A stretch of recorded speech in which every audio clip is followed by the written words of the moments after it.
जय गुरु जी। शुक्राना गुरु जी। अनंतम अनंतम शुक्राना गुरु जी। ओम नमः शिवाय। शिव जी सदा सहाय। ओम नमः शिवाय। गुरु जी सदा सहाय। गुरु जी के चरणों में कोटि कोटि प्रणाम और सारी संगत को जय गुरु जी। संगत जी, कल हमने अध्याय 43 की समाप्ति की थी और उसके साथ साथ हमने रुद्र संहिता का सती खंड संपूर्ण किया था। आज महादेव की आज्ञा से और गुरुजी महाराज की आज्ञा से हम रुद्र संहिता तृतीय भाग यानी कि पार्वती खंड पढ़ने जा रहे हैं। पाठ को ध्यान से सुने और पूरा सुने ताकि गुरुजी की ब्लेसिंग्स आप पर बनी रहे, आपके परिवार पर बनी रहे और गुरुजी आपका कल्याण करें। जय गुरुजी। शुक्राना गुरुजी। चलिए संगत जी, गुरुजी की आज्ञा से अगला अध्याय पढ़ने जा रहे हैं और गुरुजी से प्रार्थना है कि निर्विघ्न हमारा जो शिव पुराण है वो पूर्ण करवाएं। वो उसके लिए बहुत बहुत शुक्राना मेरे गुरुजी महाराज का, बहुत बहुत शुक्राना। जय गुरुजी। शुक्राना गुरुजी। हिमालय के स्थावर जंगम द्वैध स्वरूप एवं दिव्यात्व का वर्णन, मैना के साथ उनका विवाह तथा मैना आदि को पूर्व जन्म में प्राप्त हुए सनकादि के शाप एवं वरदान का कथन। ओम नमः शिवाय। नारद जी ने पूछा, ब्राह्मण पिता के यज्ञ में अपने शरीर का परित्याग करके दक्ष कन्या जगदम्बा सती देवी किस प्रकार गिरिराज हिमालय की पुत्री हुई? किस तरह अत्यंत उग्र तपस्या करके उन्होंने पुनः शिव को ही पति रूप में प्राप्त किया? यह मेरा प्रश्न है। आप इस पर भली भांति और विशेष रूप से प्रकाश डालिए। ओम नमः शिवाय।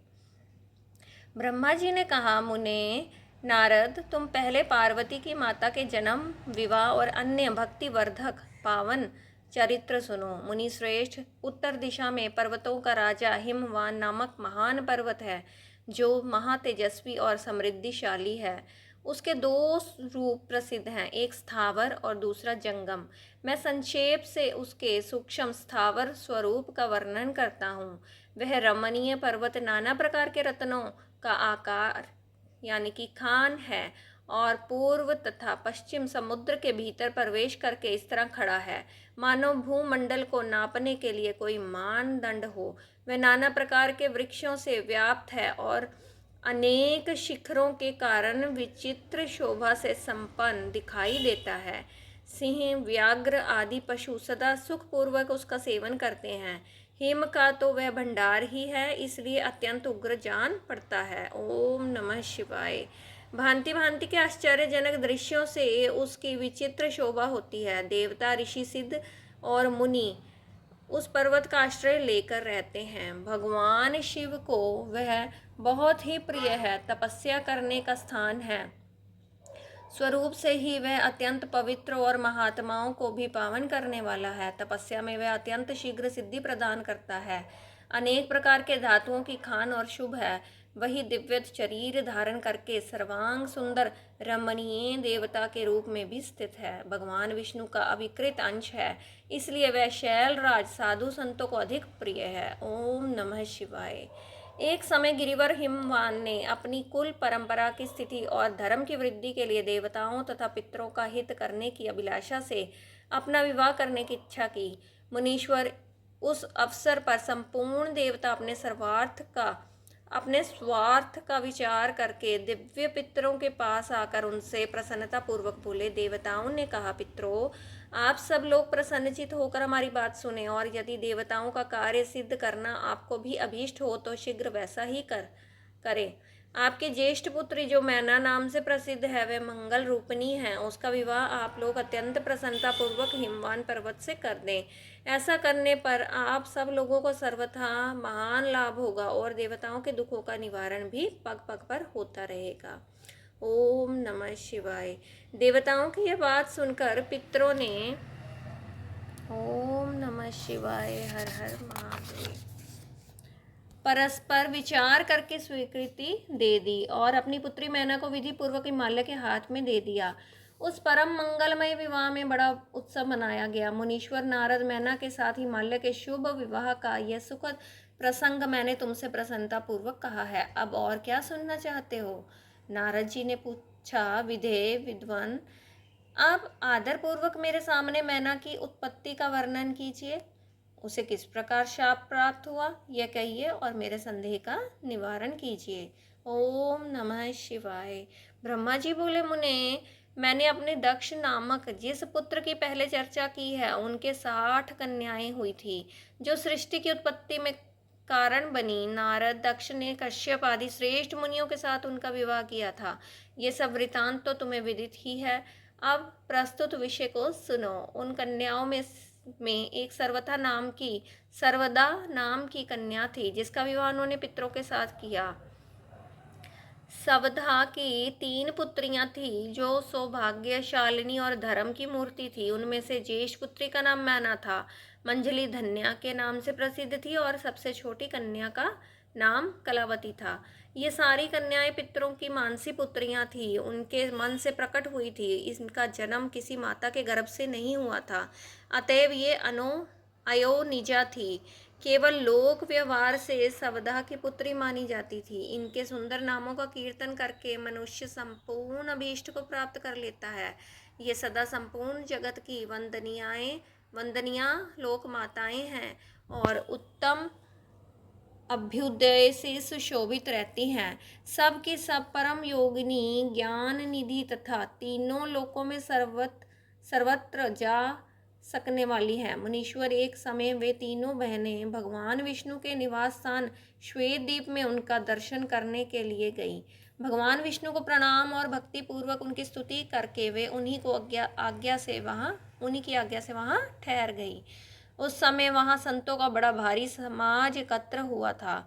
मुने, उसी अवसर पर मेरे पुत्र सनकादिक सिद्धगण भी वहाँ गए और श्री हरि की स्तुति वंदना करके उन्हीं की आज्ञा से वहाँ ठहर गए। सनकादिक मुनि देवताओं के आदि पुरुष और संपूर्ण लोकों में वंदित हैं। वे जब वहाँ आकर खड़े हुए, उस समय श्वेत द्वीप के सब लोग उन्हें देख प्रणाम करते हुए उठकर खड़े हो गए, परंतु ये तीनों बहनें उन्हें देखकर भी वहाँ नहीं उठी। इससे सनत कुमार ने उनको मर्यादा रक्षार्थ उन्हें स्वर्ग से दूर होकर नर स्त्री बनने का शाप दे दिया। फिर उनके प्रार्थना करने पर वे प्रसन्न हो गए और बोले। सनत कुमार ने कहा, पितरों की तीनों कन्याओं, तुम प्रसन्नचित होकर मेरी बात सुनो। यह तुम्हारे शोक का नाश करने वाली और सदा ही तुम्हें सुख देने वाली है। तुम में से जो ज्येष्ठ है वे भगवान विष्णु को अंशभूत हिमालय गिरी की पत्नी हो। उससे जो कन्या होगी वे पार्वती के नाम से विख्यात होगी। पितरों की दूसरी प्रिय कन्या योगिनी धन्य राजा जनक की पत्नी होगी। उसकी कन्या के रूप में महालक्ष्मी अवतीर्ण होंगी, जिसका नाम सीता होगा। इसी प्रकार पितरों की छोटी पुत्री कलावती द्वापर के अंतिम भाग में वृषभानु वैश्य की पत्नी होगी और उसकी प्रिय पुत्री राधा के नाम से विख्यात होगी। योगिनी मेनका मैना पार्वती जी के वरदान से अपने पति के साथ उसी शरीर से कैलाश नामक परम पद को प्राप्त हो जाएगी। धन्या तथा उनके पति जनक कुल में उत्पन्न हुए जीवन मुक्त महायोगी राजा शीरध्वज लक्ष्मी स्वरूपा सीता के प्रभाव से वैकुंठ धाम में जाएंगे। वृषभानु के साथ वैवाहिक मंगल कृत्य संपन्न होने के कारण जीवन मुक्त योगिनी कलावती भी अपनी कन्या राधा के साथ गोकुल धाम में जाएगी, इसमें संशय नहीं है। विपत्ति में पड़े बिना कहाँ किनकी महिमा प्रकट होती है। उत्तम कर्म करने वाले पुण्य आत्मा पुरुषों का संकट जब टल जाता है, तब उन्हें दुर्लभ सुख की प्राप्ति होती है। अब तुम लोग प्रसन्नता पूर्वक मेरी दूसरी बात भी सुनो, जो सदा सुख देने वाली है। मैना की पुत्री जगदम्बा पार्वती देवी अत्यंत दुस्सह तप करके भगवान शिव की प्रिय पत्नी बनेगी। धन्या की पुत्री सीता भगवान श्री राम जी की पत्नी होगी और लोकाचार का आश्रय ले श्री राम के साथ विहार करेगी। साक्षात गोलोक धाम में निवास करने वाली राधा ही कलावती की पुत्री होगी। वे गुप्त स्नेह में बंद कर श्री कृष्ण की प्रियतमा बनेगी। ओम नमः शिवाय। ब्रह्मा जी कहते हैं, नारद, इस प्रकार शाप के ब्याज से दुर्लभ वरदान देकर सबके द्वारा प्रसन्नचित भगवान सनत कुमार मुनि भाइयों सहित वहीं अंतर्ध्यान हो गए। तात पितरों की मानसी पुत्री वे तीनों बहनें इस प्रकार शाप मुक्त हो सुख पाकर तुरंत अपने घर को चली गई। ओम नमः शिवाय। हर हर महादेव। संगत जी यहाँ अध्याय 1 और 2 की समाप्ति होती है। उसी के साथ गुरु जी से आज्ञा ले लेते हैं। ओम नमः शिवाय, शिव जी सदा सहाय। ओम नमः शिवाय, गुरु जी सदा सहाय। जय गुरु जी, शुक्राना गुरु जी, अनंतम अनंतम शुक्राना गुरु जी। हर हर महादेव। आप स्वस्थ रहें, मस्त रहें। कल अगले अध्याय के साथ आपके साथ फिर मुलाकात होगी। जय गुरु जी, शुक्राना गुरु जी। जय गुरु जी संगत जी, जय गुरु जी।